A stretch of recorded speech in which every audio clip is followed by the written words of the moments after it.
فين بقى المكان ده؟ احنا كده في محطة المترو بتاعت شانتون واي. هنا كده لازم تبقى واقف على الشمال، او اللي حد عايز ينزل بينزل من على اليمين. صباح الخير من سنغافورة. ده كده اول يوم الصبح. اي حد عايز يجي سنغافورة مبدئيا هوريكم ان هو يجي يعمل ايه. باسعاره بسيطة جدا، ان انت اصلا ممكن في حاجات ما تدفعش فيها فلوس كتير او ما تدفعش فيها فلوس اصلا. زي ما انتم شايفين الناس جاية من كل حتة في العالم بيتصوروا جنب الايقونة. بصوا يا ولاد، ده تمساح. طبعا اللي عرفني عارف ان انا كنت في سنغافوره من 2009 تقريبا 2010، ولكن انا ما كنتش جاي، ما اتفسحتش، ما شفتش اماكن يعني. كنت بس بشتغل. دي بقى المحلات بتاعت الكابوريا. انا مشيت مشي كتير جدا عشان اوصل للنقطه دي، عشان اشوف الكابل الجمال دول واقفين اهو.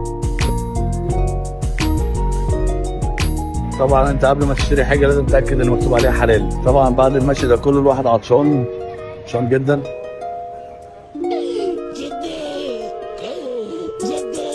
بالنسبه للتدخين ما ينفعش تدخن في اي حته، فهم عاملين لك المكان اللي انت ممكن تدخن فيه في الحته دي، ولكن انت هنا في محطه الباص ما ينفعش تدخن.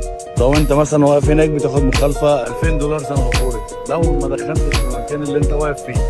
كل حاجه هاخد فيها خبره هبلغها لكم.